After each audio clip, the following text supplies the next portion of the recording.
Welcome to choice academy. அனைவருக்கும் வணக்கம். இந்த பதிவில் நம்ம 6ஆம் வகுப்பு டேர்ம் 1 இறுதி பாடமாக இருக்கக்கூடிய இயல் 3 இருக்கக்கூடிய பாடங்கள் பார்க்க போகிறோம். முதலாவதாக நமக்கு இலக்கண பாடம் என்ன கொடுத்துருக்காங்க அப்படின்னு பார்த்தீங்கன்னா, மொழி முதல் மொழி இறுதி எழுத்துக்கள் அப்படின்னு சொல்லி கொடுத்துருக்காங்க. இந்த பாடத்தை நம்ம படிக்கிறதால் நம்ம தெரிஞ்சுக்கொள்ளக்கூடியது என்ன அப்படின்னா, எந்தெந்த எழுத்துக்கள்லாம் நம்முடைய மொழிக்கு, அதாவது தமிழ் மொழியில் ஒரு சொல்லை பயன்படுத்தும் பொழுது அந்த சொல்லுக்கு முதலாவதாக வரும், எந்தெந்த எழுத்துக்கள் எல்லாம் சொல்லுக்கு இடையில் வரும், எந்தெந்த எழுத்துக்கள் எல்லாம் சொல்லுக்கு இறுதியில் வரும் அப்படிங்கிறத தெரிஞ்சுக்கிட்டு நம்ம மொழியை பிழையில்லாமல் பேசுவதற்கும் எழுதுவதற்கும் முடியும். சரிங்களா? அதற்காக தான் நமக்கு இந்த பாடம் கொடுத்துருக்காங்க. சரிங்களா? எந்தெந்த எழுத்துக்கள் மொழி முதல் மொழி இறுதி மொழி இடையில் வரும் அப்படிங்கிறத நம்ம தெரிஞ்சுக்கிறதுக்கு. அதே போல் மொழி அப்படின்னா நமக்கு அதுக்கு பொருள் என்ன அப்படின்னு பார்த்தீங்கன்னா, மொழி அப்படின்னா சொல், பதம், கிளவி, இது எல்லாமே ஒரே பொருள் தரக்கூடியது. சரிங்களா? அது நெல்லுன்னு கூட சொல்லலாம். இது எல்லாமே ஒரே பொருள் தரக்கூடியது. சரி, இப்போ ஒரு சின்ன எக்ஸாம்பிள் கொடுத்துருக்காங்க. அதில் நம்ம பார்த்துட்டு அப்படியே டேரெக்டாக மொழி முதல் இறுதி இடை எழுத்துக்களுக்கு போயிடலாம். நன்றி அப்படிங்கிற வார்த்தை சரியா, இல்லை நன்றி நன்றி, இதில் இந்த வார்த்தை தான் சரி. இது இந்த எழுத்துக்கள்லாம் மொழிக்கு முதலில் வராத எழுத்து. இந்த ந மட்டும்தான் மொழிக்கு முதலில் வரும். அப்போ எந்த இடத்துல நம்ம எதை தெரிஞ்சிட்டா தான் நம்ம பிழையில்லாமல் எழுத முடியும். சரிங்களா? சொல்லும் பொழுது கூட அதிகமாக பிழையில்லாமல் பேசிடலாம், நன்றி அப்படின்னா போயிடும் நன்றின்னு. ஆனால் எழுதும் பொழுது என்னது, இந்த நன்றி நமக்கு தெரிஞ்சிருக்கணும் கண்டிப்பாக. அதுக்காக தான் மொழி முதல் இறுதி இடை எழுத்துக்கள் நம்ம தெரிஞ்சிக்க வேண்டிய காரணம். சரிங்களா? இதுக்கு முன்னாடி நம்ம தமிழ் எழுத்து கூட வகையெல்லாம் பார்த்துட்டோம். அப்படி பார்க்கும்போது மொத்தம் தமிழில் எத்தனை 247 எழுத்துக்கள் இருக்குது. இந்த 247 எழுத்துக்களில் எந்தெந்த எழுத்துக்கள்லாம் மொழிக்கு முதலில் வரும், எந்தெந்த எழுத்துக்கெல்லாம் மொழிக்கு இடையில் வரும், எந்தெந்த எழுத்துக்கெல்லாம் மொழிக்கு கடையில், அதாவது இறுதியில் வரும் அப்படின்னு சொல்லி இந்த பாடத்தை நம்ம பார்க்கலாம். இப்போ முதல் எழுத்துக்கள் எந்தெந்த எழுத்துக்கெல்லாம் மொழிக்கு முதலில் வரும் அப்படின்னு பார்த்தீங்கன்னா, ஃபஸ்ட்டு பாயிண்ட் என்ன சொல்கிறாங்கன்னா, உயிர் எழுத்துக்கள் 12மே மொழிக்கு முதலில் வரும். அதாவது ஒரு சொல் இருக்குன்னா அந்த சொல்லினுடைய முதல் எழுத்தாக உயிரெழுத்து 12மே வரும். அன்பு, ஆற்றல், இலை, ஈகை. இதில் பார்த்தீங்கன்னா இந்த சொல்லுடைய முதல் எழுத்தாக இருக்கக்கூடிய உயிரெழுத்து, இதே போல் வரைக்குமே இருக்கக்கூடிய எல்லா எழுத்துக்களும் ஏதாவது ஒரு சொல்லினுடைய முதல் எழுத்தாக வர்றதுக்கான அனுமதி தமிழ் மொழியில் இருக்குது. சொல்லின் முதல் எழுத்தாக வரக்கூடிய தகுதி இருக்குது. சரிங்களா? அடுத்து உயிர்மை எழுத்துக்களை பார்க்கலாம். உயிர்மை எழுத்துக்களில் என்னென்ன எழுத்துக்கள்லாம் மொழிக்கு முதலில் வரும் அப்படின்னு சொல்லி பார்த்தீங்கன்னா, வல்லினங்களான கசட தபர, கசட தபர, இந்த 6ம் இதனோடு சேர்ந்து இடையினத்தில் ஞெஞன நமன இருக்குது. பார்த்தீங்களா? ஞெஞன நமனில் இடையினத்தில் இருக்கக்கூடிய இந்த தன்னகர நாவும் அதற்கப்புறம் ஒரு மாவும். சரிங்களா? அதுதான் இங்கே சொல்லியிருக்காங்க. கச தன பம, இந்த ரா வராது. சரிங்களா? இது சொல்ல பண்ணுறேன். இந்த வல்லின ரகரம் வராது. வல்லினம் மிகக்கூடியதே அப்படின்னு பார்த்தாலே டாவும் ராவும் வல்லினம் மிகாது. பொதுவாக கச த ப தான் வரும். இதுதான் வல்லினம் மிகல வரும். அப்போ இது ஞாபகம், இந்த கச தபல, சரிங்களா, கச தபல ஒரு நாவும் ஒரு மாவும் சேர்த்துக்காங்க. எத்தனை? 6 எழுத்துக்கள். இந்த 6 எழுத்துக்கள் தான் மொழிக்கு முதலில் வரும். எப்படி வரும்? இதனுடைய வர்க்கங்களான கா முதல் கவு வரைக்கும். அப்போ ஒவ்வொன்றுக்கும் பார்த்துக்கோங்க. இது எல்லா எழுத்துக்குமே மொழிக்கு முதலில் வரக்கூடிய, சரிங்களா, மொழிக்கு முதல் என்ன போட்டிருக்காங்க, ஆகிய வரிசையில் உள்ள எல்லா உயிர்மை எழுத்துக்களும் என்னது, சொல்லின் முதலில் வரும். அப்போ இது எல்லாத்துலேயுமே சொற்கள் இருக்குது. சரிங்களா? நல்லா நினைவு வச்சுக்கோங்க. கச தபர் பார்த்தீங்களா, கச தப, இதோடு சேர்த்து ஒரு நாவும் ஒரு மா, அவ்வளோதான். சரிங்களா? அந்த வல்லினத்தில் 6ல் இந்த டர வரக்கூடாது, மொழிக்கு முதலில் வராது. ரைட். அடுத்து பாருங்கள். அடுத்து என்னென்ன வரிசை அப்படின்னு பார்த்தீங்கன்னா, இடையினத்தில் ஒரு 2, மெல்லினத்தில் ஒரு 2. சரிங்களா? க ஞ, அடுத்து யா வா. இந்த வரிசையில் மட்டும்தான் சில சொற்கள், சரிங்களா, சில சொற்கள் மட்டும், இங்கே பாருங்க, சில எழுத்துக்கள், சொற்கள் சொல்லிட்டே மன்னிச்சுக்கணும், சில எழுத்துக்கள் மட்டுமே சொல்லின் முதலில் வரக்கூடியது. இப்போ ஒவ்வொன்றுக்காண்ட வரிசையில் என்னென்ன வர்க்கங்கள் வரும் அப்படின்னு பார்ப்போம். இந்த ஞ அப்படிங்கிற வரிசையில் இந்த ஒரு எழுத்து மட்டும்தான், இந்த ஓர் எழுத்து மட்டும்தான் சொல்லின் முதலாவதாக வரும். எடுத்துக்காட்டு என்ன சொல்ல அப்படின்னு பார்த்தீங்கன்னா, ஞனம் அப்படின்னு சொல்லி கொடுத்துருக்காங்க. ஞனம், இந்த ஞனம் தான் இந்த காலத்தில் அங்கனம், இங்கனம், எங்கனம் அப்படின்னு சொல்லி மாற்றமடைந்து வருகிறது. அடுத்து பாருங்கள், இங்கே ஒரு பாக்ஸில் பாருங்களேன், உயிர்மை எழுத்துக்கு அந்த இதை சொல்லிக்காம க வரிசையில் கடல், அந்த கா முதல் கவு வரைக்கும் கொடுத்துருக்காங்க. கடல், காக்கை, கிழக்கு, கீற்று, குருவி, கூந்தல், கெண்டை, கேணி, கைகள், கொக்கு, கோலம், கௌதாரி. இது என்னது? கச தப ந ம. இது எல்லாத்துக்குமே இதிலேருந்து இந்த வருஷம் வரைக்கும் எல்லா எழுத்துக்களும் சொல்லி முதலாவதாக வரும். சரிங்களா? அடுத்து வந்து நம்ம ஞா வரிசையை பார்க்க போகிறோம். இங்கே பாருங்கள், இந்த ஞா வரிசையில் ஒரு 4 எழுத்துக்கள் மட்டும்தான் என்னது சொல்லின் முதலில் வரும். என்ன? ஒன்று குறில்ஞா, அடுத்து நெடில்ஞா, அடுத்து வந்து ஒரு ஞே, அடுத்து வந்து ஒரு குறில் ஞோ. எளிமையாக ஞாபகம் வச்சுக்கலாம் நீங்கள். அதாவது ஒரு ஞா போடுறீங்க, அடுத்து ஞாபகத்தில் ஒரு துணைக்கால் போடுறீங்க, அடுத்து ஒரு ஞே போடுறீங்க, அடுத்து ஒரு ஞே பக்கத்தில் ஒரு துணைக்கால் போடுறீங்க. அவ்வளோதான். இந்த 4 எழுத்துக்கள் மட்டும்தான் மொழிக்கு முதலில் வரும். சரிங்களா? இந்த 4 எழுத்துக்கள் மட்டும்தான் சொல்லின் முதலில் வரக்கூடியது. அடுத்து பாருங்கள், யா வரிசையில் பார்த்தீங்கன்னா ஒரு 6 எழுத்துக்கள். என்னென்ன அப்படின்னு பார்த்தீங்கன்னா, இந்த யா வரிசையில் யா, யா, யு, யூ, அடுத்து வந்து யோ, யவ். அவ்வளோதான். யா, யா, யு, யூ, யோ, அடுத்து யவ். அவ்வளோ எளிமையாக ஞாபகம் வச்சுக்கோ. இந்த வரிசையில் சொல்லி பாருங்கள், உங்களுக்கு நான் கண்டிப்பாக ஞாபகம் இருக்கும். அடுத்து வா வரிசை பாருங்கள். வ வரிசையில் என்னது ஒரு 3, 6, 8 எழுத்துக்கள் வந்து 8 எழுத்துக்கள் வந்து என்னது முதலில் வரும் அப்படின்னு சொல்லியிருக்காங்க. இதை வந்து நம்ம ஆ மாதிரியே படிச்சுக்கலாம். என்னது? கவனிங்க. வ, வா, வி, வி, வே, வே, வை, வவ். அவ்வளோதான். சரிங்களா? இந்த 8 எழுத்துக்கள் திரும்ப ஒரு முறை சொல்லி பாருங்கள். வ, வா, வி, வி, வே, வே, வை, வவ். சரிங்களா? அதாவது இந்த உ, ஊ வராது. சரிங்களா? அதே போல்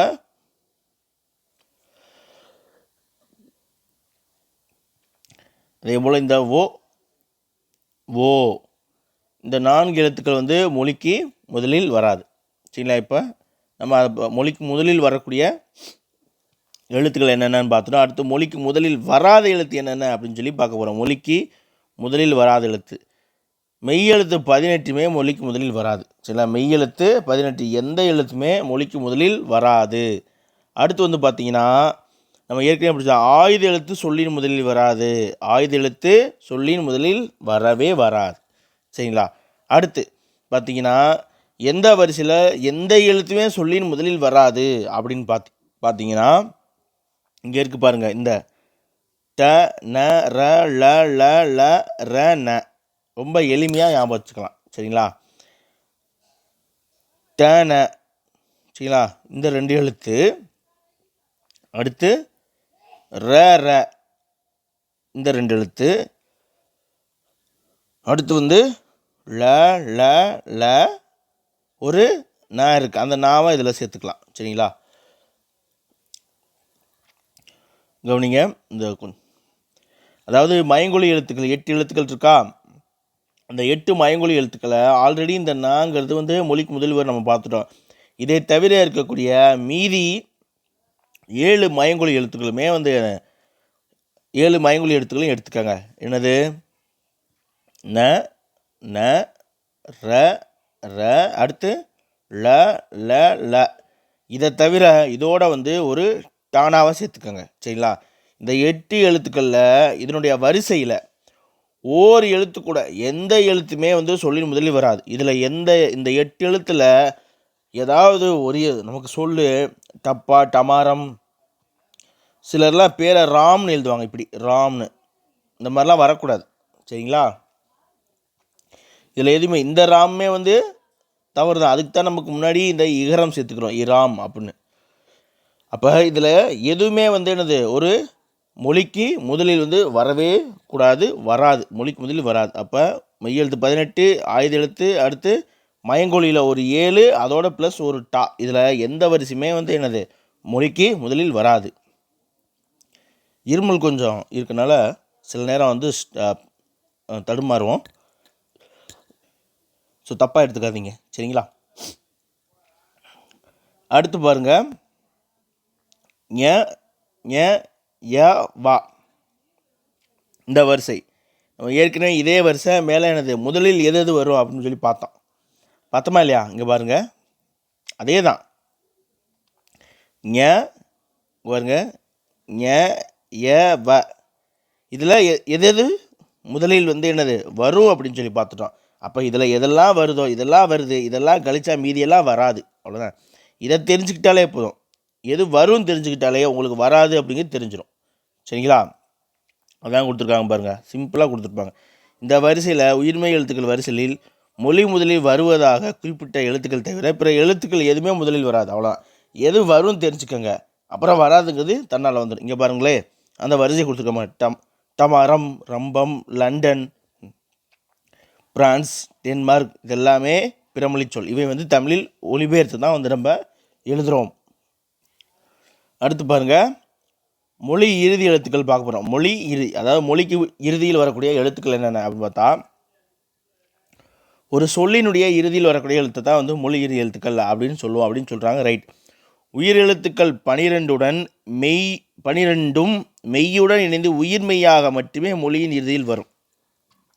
அப்படின்னா என்ன அர்த்தம்? உயிரெழுத்துக்கள் எதுவுமே மொழியின் இறுதியில் வராது. மெய்யோடு சேர்ந்து உயிர்மெய்யாக மட்டும்தான் உயிரெழுத்துக்கள் வந்து என்னது ஒரு மொழியினுடைய இறுதியில் வரும். அடுத்து பார்த்தீங்கன்னா, உயிரெழுத்து வந்து எப்போவுமே ஒரு சொல்லுக்கு இறுதியில் வராதா, மொழியின் இறுதியில் வராதா அப்படின்னு கேட்டிங்கன்னா, உயிரெழுத்தில் குறில் எழுத்துக்கள் மட்டும் வரும். எப்போது அப்படின்னு பார்த்தீங்கன்னா, அளபடையில் மட்டும்தான் உயிரெழுத்துக்கள் வந்து சொல்லின் இறுதியில் உயிர் குறில் மட்டும் வரும், அளபடையின் போது, சரிங்களா? அது ஒரு விதிவிலக்கு, தெரிஞ்சுக்கோங்க. அடுத்து பார்த்தீங்கன்னா, இந்த வரிசை பாருங்களேன். இஞ்சு, இன்னு, இந்து, இம்மு, ஈ, இரு, எள்ளு, இவ்வு, இல்லு, இல்லு, இன்னு, சரிங்களா? ஆகிய மெய்யெழுத்துக்கள் 11மே வந்து மொழியின் இறுதியில் வரக்கூடியது. எடுத்துக்காட்டு பாருங்கள், என்ன கொடுத்துருக்காங்க? உறிஞ்ச், வெறிந்த், அவ். அதாவது எரள வளல இருக்குது பார்த்தீங்களா? எரள வளல இந்த எழுத்து 2, 4, 6 எரள வளல. இந்த இடையினம் இருக்குது பார்த்தீங்களா? இந்த இடையின எழுத்துக்களும், சரிங்களா? இந்த இடையின எழுத்துக்கள் 6, நல்லா ஞாபகம் வச்சுக்கோங்க. எரள வளல.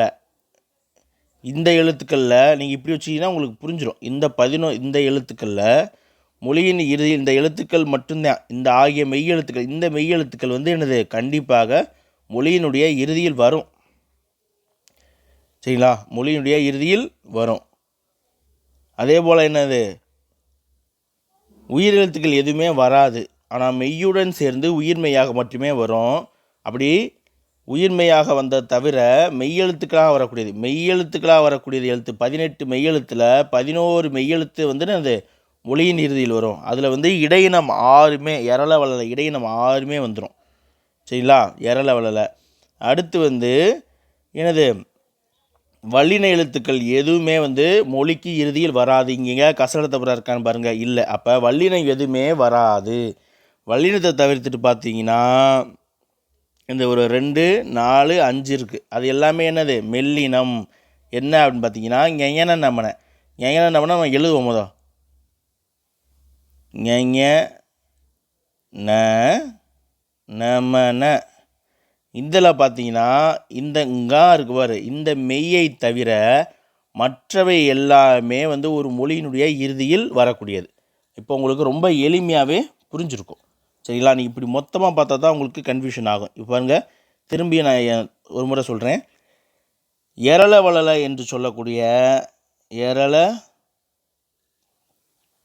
என்று சொல்லக்கூடிய இடையினமை 6மே வந்து மொழியின் இறுதியில் வரும், சரிங்களா? மொழியின் இறுதியில் வரும். அது தவிர வல்லின எழுத்துக்கள் எதுவுமே வந்து மொழியின் இறுதியில் மெய்யெழுத்துக்கள் வராது, சரிங்களா? அந்த 6 கழித்து விட்ருங்க. அடுத்து வந்து பார்த்தீங்கன்னா இந்த மெல்லினத்தில் இந்த ஞ அப்படின்ற ஒற்றை எழுத்தை தவிர மற்றவையான ஞன நமன இந்த மெய்கள் எல்லாமே வந்து இந்த ஒரு மொழியினுடைய இறுதியில் வரும் அப்படின்னு நம்ம தெரிஞ்சுக்கிட்டோம். சரிங்களா? அப்போ வள்ளின 6 ப்ளஸ் இந்த ஞா 1 7 போச்சுன்னா 17 எழுத்து போச்சுன்னா என்னது மீதி 7 எழுத்து போச்சுன்னா 11 எழுத்து மொழியின் இறுதியில் வரும் அப்படின்னு நமக்கு சொல்லிட்டாங்க. சரியாக போச்சு. ரைட். அடுத்து மொழி இறுதி ஆகா எழுத்துக்கள். மொழி இறுதி எழுத்துக்கள் பார்த்துட்டோம். மொழியின் இறுதியில் வரக்கூடிய எழுத்து எதுன்னு பார்த்துட்டோம். அடுத்து மொழியின் இறுதியில் எது வராது, முதல்ல மொழியின் முதலில் எது வரும் அப்படின்னு சொல்லி பார்த்துட்டோம். அடுத்து மொழி இறுதியில் எது வரும்னு பார்த்துட்டோம். இப்போ மொழி இறுதியில் வரக்கூடாத எழுத்து இறுதியாக அப்படின்னா அது மொழி இறுதியில் வரக்கூடாத எழுத்து அப்படின்னு பார்த்தா ஒரு சொல்லினுடைய இறுதியில் உயிரெழுத்து தனித்து வருவதில்லை. நம்ம முன்னாடியே பார்த்தோம். எனது உயிரெழுத்து வராது, அது உயிர்மெய்யாக மட்டும்தான் வரும் அப்படின்ட்டாங்க. ரைட். அடுத்து உயிரெழுத்துக்கள் மெய்யெழுத்துடன் இணைந்து உயிர்மெய்யாக மட்டுமே சொல்லின் இறுதியில் வரும். இதுதான் நம்ம பார்த்தோம். அதுவும் வந்துட்டு. அடுத்து அளபடை எழுத்துக்களில் இடம்பெறும் பொழுது மற்றும் உயிரெழுத்துக்கள் சொல்லின் இறுதியில் வரும்ட்டாங்க. இதையும் நான் சொல்லிட்டேன். ரைட். அடுத்து சொல்லின் இறுதியாக ஒரு ஆயுத எழுத்து வராது. ஆயுத எழுத்தோட தன்மையானது இடையில் தான் இருக்கும். அப்போ இது வராது. அதே போல் நான் ஏற்கனவே சொல்லிட்டேன், வல்லின எழுத்து கசட தபர ப்ளஸ் அதோட இந்த ஒரு மெல்லினையா இந்த 7 மெய்களும் எனது சொல்லின் இறுதியில் வராது. எதெல்லாம் வரும்னு பார்த்தோமோ அதை தவிர மற்ற எல்லாமே சொல்லின் இறுதியில் வராதுங்க. அவ்வளோதான். அதுதான் இங்கேயும் கொடுத்துருக்காங்க பாருங்கள். இந்த ஞா எழுத்து வரிசை, இந்த வரிசையே வந்து அதாவது ஞா முதல் ஞவ் வரைக்கும் இந்த வரிசையே வந்து சொல்லின் இறுதியில் வந்து வராது. அப்போ பேர் எழுதும்போது இப்படி கார்த்திக்னு எழுத்தாலும் இந்த இக்கு போட்டு இதெல்லாம் தப்பு. சுஜித் அப்படின்னு போகிறதும் தமிழ் தப்புன்னு கிடையாது, தமிழ் சொல் கிடையாது அப்படின்ற அர்த்தம். சரிங்களா? அடுத்து பாருங்கள், மொழி இறுதியாக எழுத்துக்களை வேறு என்ன கொடுத்துருக்காங்க அப்படின்னா, எகர வரிசையில் இந்த கே முதல் நே வர, அதாவது இந்த 12மே இந்த 12 உயிர்மெய் எழுத்துக்களும் மொழி இறுதியில் வராதுன்ட்டாங்க. அப்போ எகர வரிசையே வந்து என்னது மொழி இறுதியில் வராது. ஏற்கனவே நம்ம பார்த்ததோடு சேர்த்து எகர வரிசையில் வருமா அப்படின்னு கேட்டால் வராது. அதே போல் இந்த ஒகர வரிசையில் நோ அப்படிங்கிறத தவிர மற்ற எழுத்துக்கள் எதுவுமே வந்து என்னது மொழி இறுதியில் வருவதில்லை. இந்த ஒரு எழுத்தை தவிர வேறு எதுவுமே இறுதியில் வராது. நல்லா தெளிவாக தெரிஞ்சுக்கங்க. இந்த நோ அப்படிங்கிற ஓர் எழுத்து ஒரு மொழியாக துன்பம் நோய் அப்படின்ற பொருளில் வரும் அப்படிங்கிறாங்க. அதனால் இந்த நோ அப்படிங்கிற ஒரு எழுத்து மட்டும் மொழி இறுதியில் வராது. அடுத்து வந்து பார்த்திங்கன்னா நம்ம சொல்லின் இடையில் வரும் எழுத்துக்கள், சொல்லின் இடையில் வரும் எழுத்துக்கள் வந்து பார்க்க போகிறோம். சரி, சொல்லுக்கு இடையில் எந்தெந்த எழுத்துக்கள்லாம் வரும் அப்படின்னா என்ன கொடுத்துருக்காங்க பாருங்கள். மெய்யெழுத்துக்கள் 18மே வந்து சொல்லின் இடையில் வரும் அப்படின்ட்டாங்க. முழுசாக 18 எழுத்துமே வந்து அங்கே இறுதியில் அப்படின்னு பார்த்தா என்னது 11 தான் வரும்ட்டாங்க. ஆனால் இடையில் அப்படின்னு பார்த்தீங்கன்னா மொழிக்கு இடையில் ஒரு சொல் இருக்குன்னா அதுக்கு இடையில் 18 எழுத்துக்களுமே முழுசாக வரும். அதே போல் உயிர்மெய் எழுத்துக்கள் 216மே ஒரு சொல்லுக்கு இடையில் வரும். அதே அடுத்து ஆயுத எழுத்து வந்து சொல்லின் இடையில் மட்டும்தான் வரும் அப்படின்ட்டாங்க. அடுத்து வந்து பார்த்திங்கன்னா என்ன கொடுத்துருக்காங்க, அளபடையில் மட்டுமே உயிரெழுத்துக்கள் சொல்லின் இடையில் வரும். சரி, அதே போல் அளபடை பற்றி நம்ம பின்னாடி பார்த்துக்கலாம் அப்படின்னு சொல்லியிருக்காங்க. சரிங்களா? அப்போ அளபடையை பொறுத்த வரைக்கும் 2 விஷயம் ஞாபகம் வச்சுக்கணும். ஒரு எழுத்து அளபெடுக்கும் பொழுது இப்போ வெறி, அப்போ உயிரெழுத்து அளபெடுக்கும் போது மட்டும் சொல்லின் இறுதியில் வரும். அதே போல் அளபடையில் வந்து உயிரெழுத்துக்கள் சொல்லின் இடையிலும் கூட வரும். சரிங்களா? இப்போ கெடுப்பதும் கெட்டாருக்கு அப்படி இல்லையா? அப்போ கெடுப்பதும் ஊம் அப்படின்னு முடியும். சரிங்களா? கெடுப்பதும் அப்போ சொல்லின் இடையில் வந்துருச்சு இல்லையா? இங்கே சொல்லின் இறுதியில் வந்துருச்சு. அப்போ உயிரெழுத்து எப்போவுமே சொல்லின் முதலில் தான் வரும். ஆனால் அளபடையில் மட்டும்தான் சொல்லின் இடையிலும் சொல்லின் இறுதியிலும் வரும். சரிங்களா? இப்போ நம்ம அடுத்து என்ன கொடுத்துருக்காங்க அப்படின்னு சொல்லி பார்ப்போம். அவ்வளோதான், முடிஞ்சிருச்சு. சரிங்களா? ரொம்ப எளிமையாகவே இந்த பாடம் வந்து முடிஞ்சிருச்சு. ஒரு விஷயம் மட்டும் நல்லா படிச்சுக்கோங்க. எது வரும் மொழிக்கு முதலில் எது வரும் அப்படிங்கிறத நல்லா படிச்சிட்டிங்கன்னா சிம்பிளாக வராதில் என்ன கொடுத்துட்டான், இந்தந்த வரிசையில் எதெல்லாம் மொழிக்கு முதலில் வராதோ அதெல்லாமே வராது, வருங்கிறத எழுத்து தவிர மீதி இருக்கக்கூடிய எல்லாமே வராது அப்படின்னு சொல்லி கொடுத்துட்டாங்க. சரிங்களா? இறுதி எழுத்து அப்படின்னு சொல்லி என்னென்ன இருக்குது அப்படிங்கிறதையும் நமக்கு தெளிவாக கொடுத்துட்டாங்க. அதே போல் மொழி இறுதியில் வராத எழுத்து அப்படிங்கிறதையும் நமக்கு ரொம்ப தெளிவாகவே கொடுத்துருக்காங்க. இதனுடைய நம்ம புக் பேக்குன்னு பார்த்தீங்கன்னா பார்ப்போம் ஏதாவது இருக்கான்ட்டு. நமக்கு இங்கே பாருங்கள், இந்த அடிச்சொல்லுடன் எழுத்துக்களை சேர்த்து புதிய சொல் உருவாக்கு அப்படின்னு சொல்லி கொடுத்துருக்காங்க. அடிச்சொல் அப்படின்னாலே இந்த வேர்ச்சொல். அறிக அப்படிங்கிறதுக்கு வேர்ச்சொல் அரி, அறிந்து அப்படிங்கிறதுக்கு வேர்ச்சொல்லும் அரி தான். சரிங்களா? இப்போ வேர்ச்சொல் அப்படிங்கிறத நம்ம எப்படி கண்டுபிடிக்கணும் அப்படின்னா, ஒரு சில விதிகள் இருக்குது. அது வந்து குறுகிய சொல்லாக இருக்கணும். சாரி, இங்கிட்ட எழுதுறேன். குறுகிய சொல், ஏவல் பொருளை தரணும். சரிங்களா? ஏவல் பொருள் தரணும். கட்டளை சொல்லாக இருக்கணும். கட்டளை சொல்லாக இருக்கணும். அதற்கு மேல் பிரிக்க முடியாத சொல்லாக இருக்கணும். இதில் எல்லாத்துலேயும் அடங்குறது தான் வந்து என்னது வேர்ச்சொல். இப்போ இங்கே பாருங்கள், அறிக அப்படிங்கிற சொல்ல பிரிக்கிறோம். அரி குட்டல் க, அப்போ அதுக்கு மேலே அதை பிரிக்க முடியாது. இது பார்த்திங்கன்னா குறுகிய சொல்லாக இருக்குது. ஏவல் பொருளை அரி, ஒன்றை அறிந்து கொள் அரி, அப்போ ஏவல் பொருளாக இருக்குது. அதே போல் அரி அப்படின்ற கட்டளை பொருளையும் தருது, மேலும் பிரிக்க முடியாது. சரிங்களா? இதே போல் தான் நம்ம வேர்ச்சொல் கண்டுபிடிக்கிறதுக்கான வழிகள் வந்து இப்படி தான். சரிங்களா? அடுத்து பாருங்கள், நம்ம கலைச்சொல் பார்த்துடலாமா? கலைச்சொல் பார்த்திங்கன்னா செயற்கை நுண்ணறிவு அப்படின்னா ஆர்டிஃபிஷியல் இன்டெலிஜென்ஸ், இது டிஎன்பிசியில் கேட்டுருக்காங்க. அடுத்து மீத்திறன் கணினி அப்படின்னா சூப்பர் கம்ப்யூட்டர். செயற்கைக்கோள் அப்படின்னா என்னது சேட்டிலைட். நுண்ணறிவு அப்படின்னா என்னது இன்டெலிஜென்ஸ். இப்போ ஏஏ ரொம்ப பிரபலமாயிட்டே வருது. சரிங்களா? அடுத்து நம்ம செய்யுள் பாடம் பார்த்துடலாம். இதில் வந்து முக்கியமான செய்யுள் பாடங்கள் பெருசாக கிடையாது. அதில் இருக்கக்கூடிய புக் பேக் நம்ம பார்க்குறது தான் நமக்கு பயனுள்ளதாக இருக்கும். பாருங்கள், அறிவியலால் ஆல்பம் அப்படின்ற தலைப்பில் வந்து நமக்கு என்ன கொடுத்துருக்காங்க அப்படின்னா, ஆசிரியர் குழு அவர்கள் எழுதின ஒரு பாடல் வந்து கொடுத்துருக்காங்க. இந்த ஆசிரியர் குழுவோட பாடலில் வந்து பார்த்திங்கன்னா நமக்கு சில பிரித்தெழுதுக சேர்த்தெழுதுக இருக்குது பார்த்தீங்களா, அது பார்ப்போம். அதில் நமக்கு என்ன இருக்குது அப்படின்னு சொல்லி பார்த்துடலாமா? மனிதன் எப்பொழுதும் உண்மையே வந்து என்னது உரைக்கின்றான். இந்த உரை தான் வந்து என்னது சொல்கின்றான் அப்படின்ற பொருள். சரிங்களா? இந்த உரை அப்படின்னா ஏற்கனவே சொல்லியிருக்கேன், என்னது உறைந்து போதல் அப்படின்ற பொருளை தரும். இந்த உலை அப்படின்னா என்னது உழைப்பு, உடல் உழைப்பு அப்படின்ற பொருளில் வரும். அதே போல் இந்த உலை இருக்குது பார்த்தீங்களா, இது வந்து என்னது சேறு, வயல் அப்படின்ற பொருளை தரும். இந்த உலை வந்து இந்த அடுப்பு உலை, கொள்ளுலைன்னு சொல்கிறோம் இல்லையா, நெருப்பில் உலகுதிக்குது, அந்த பொருளை தரும். அதே போல் இந்த உலைக்கு வந்து இன்னொரு உலைமான் அப்படின்ற ஒரு பொருள் இருக்குது இந்த உலைக்கு. சரிங்களா?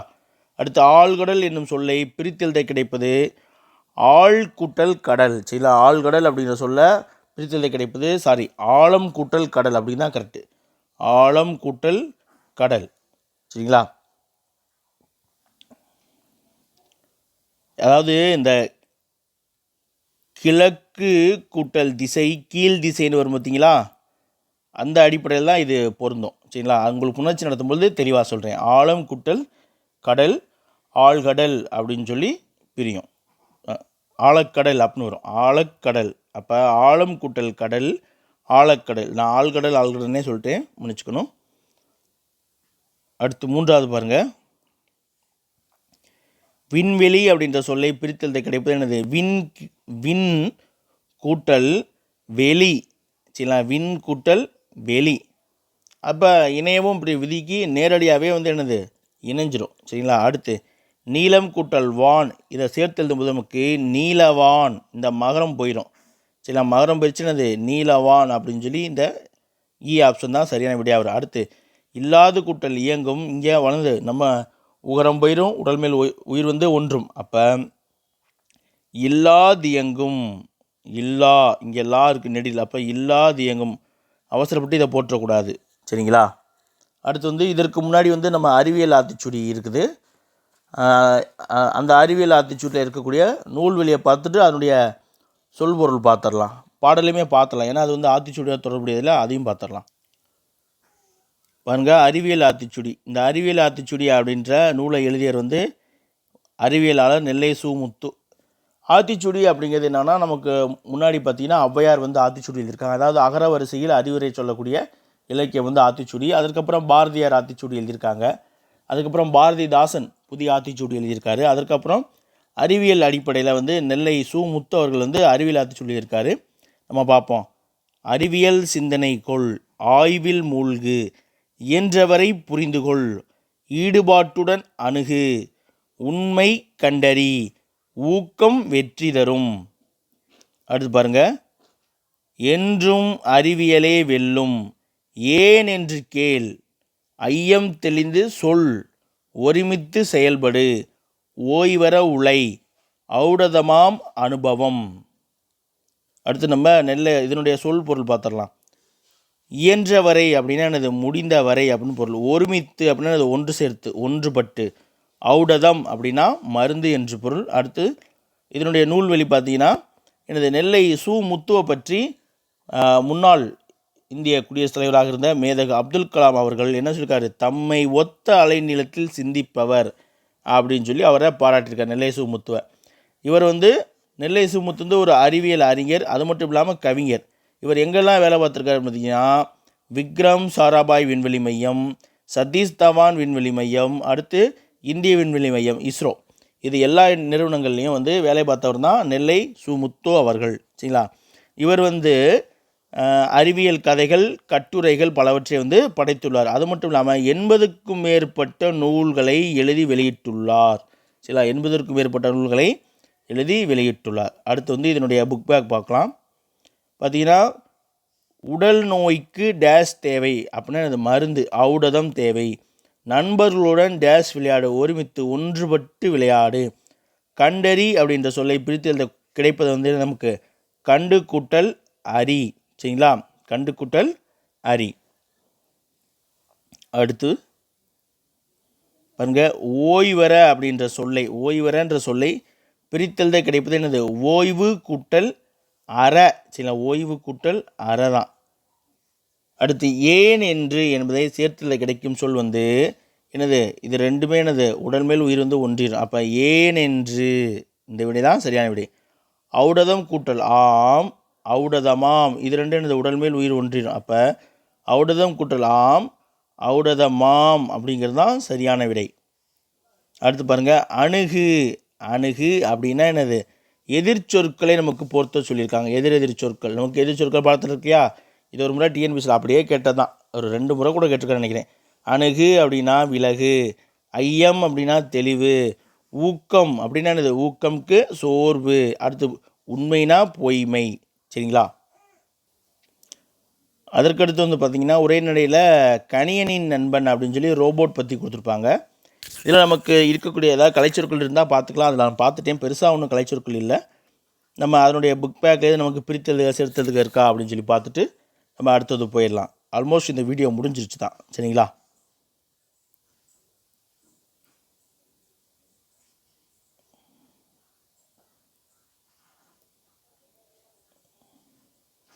பாருங்க, கலைச்சொற்கள் சார்ந்து அப்படின்னா ஒரு சின்ன சின்ன விஷயங்கள் தான் இருக்குது. ரோபோட் அப்படின்னா என்னது, ரோபோட்னா அடிமை. சரிங்களா? ரோபோட். அடுத்து இங்கே இருக்கு பாருங்கள், நுண்ணுணர்வு கருவி அப்படின்னா என்னது, சென்சார்.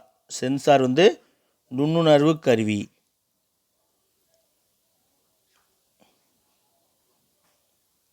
அவ்வளோதான், அதற்கடுத்து பெருசாக இல்லை. இதில் நீங்கள் படிக்கும் பொழுதே அந்த சின்ன சின்ன கலைச்சொற்கள் இருக்கான்னு மட்டும் பார்த்துட்டா போதும், மற்றபடி பெருசாலாம் நீங்கள் தேவைப்படுதில்லை. அடுத்து பாருங்கள், நம்ம புக் பேக் வந்தோம்னா, சரியான விடையை சிந்தித்து அறிவது. சரியான விடையை சிந்தித்து அறிவது என்னது, நுண்ணறிவு. நுட்பமாக மன்னிக்கணும், நுட்பமாக, கேள்வியை தப்பாக வச்சுக்கிறேன். சரியான விடையை தேர்ந்தெடுத்து எழுதுக அப்படின்னு சொல்லி கொடுத்துருக்காங்க. கேள்வின்னு பார்த்தீங்கன்னா, நுட்பமாக சிந்தித்து அறிவது நுண்ணறிவு. நுட்பமாக சிந்தித்து அறிவது நுண்ணறிவு. தானே இயங்கும் எந்திரம் தான் இயங்கி. தானே இயங்கக்கூடியது தான் இயங்கி. சரிங்களா? அடுத்து நின்றிருந்த என்னும் சொல்லை பிரித்ததை கிடைப்பது நின்று கூட்டல் இருந்த. அவ்வுருவம் அப்படின்ற சொல்லை பிரித்ததை கிடைப்பது ஆ கூட்டல் உருவம். ஆ கூட்டல் உருவம். அடுத்து மருத்துவம் கூட்டல் துறை என்பதை சேர்த்ததை கிடைக்கும் சொல் மருத்துவத்துறை. மருத்துவத்துறை. இங்கே மகரமை கெட்டுரும். சரிங்களா? மகரமை கெட்டுரும். அடுத்து என்ன நடக்கும் அப்படின்னா, ஒற்றெழுத்து மிகுந்து மருத்துவத்துறை அப்படின்னு சொல்லி வரும். சரிங்களா?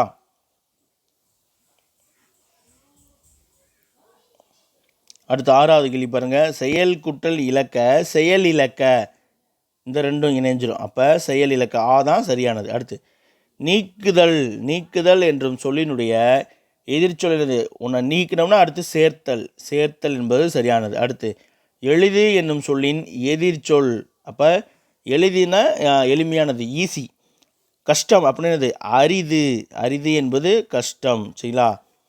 இந்த அரி அப்படின்னா காய்கறி அரிதல், கட் பண்ணுறோம்லே அது அரி. அப்புறம் என்னது? ஹரினா சிங்கம் அப்படின்னு பொருள். சரிங்களா? ஹரினா சிங்கம் அப்படின்ற ஒரு பொருள் இருக்குது. திருமால் அப்படின்ற ஒரு பொருள் ஒரு ஹரி அப்படின்னு சொல்லி ஹரிவோம். ஹரன் அப்படின்னா சிவன், நரன் அப்படின்னா மனிதன் அப்படின்ற பொருளை வரக்கூடிய. சரிங்களா? அடுத்து வந்து நமக்கு கோடிட்டிடங்கள் அதெல்லாம் பெருசாக தேவைப்படும். அடுத்து வந்து பார்த்திங்கன்னா அப்துல் கலாம் பாடம் ஒளி பிறந்தது அப்படின்னு சொல்லி ஒரு நேர்காணல் பற்றி கொடுத்துருப்பாங்க. இதில் நமக்கு புக் பேக்கெல்லாம் எதுவுமே கிடையாது. சரிங்களா? ஸோ இந்த இயல் 3 வந்து முடிஞ்சிருச்சு. அப்போ என்னென்ன 6th ஃபஸ்ட்டு டேர்ம் வந்து கம்ப்ளீட் பண்ணிட்டோம். சரிங்களா? 6th ஃபஸ்ட்டு டேர்ம் வந்து கம்ப்ளீட் பண்ணிட்டோம். ஸோ இந்த வீடியோ வந்து உங்களுக்கு யூஸ்ஃபுல்லாக இருக்கும். ஒரு சில நேரங்கள் கொஞ்சம் இருமொழியத்தினால ஏதாவது கொஞ்சம் தடுமாறி இருக்கலாம். அதை மட்டும் கொஞ்சம் அட்ஜஸ்ட் பண்ணிக்கோங்க. நீங்கள் ஒரு முறை நல்லா பார்த்தீங்கன்னா எந்தெந்த எழுத்துக்கள் மொழிக்கு முதலில் வரும், எது வந்து மொழிக்கு இடையில் வரும், எது மொழிக்கு இறுதியில் வராது, எது இறுதியில் வரும் அப்படிங்கிறத டீட்டெயிலாகவே சொல்லியிருக்கேன். பாருங்கள், உங்களுக்கு பயனுள்ளதாக இருக்கும். நம்ம மீண்டும் அடுத்த ஒரு வீடியோவில் சந்திப்போம். தேங்க்யூ.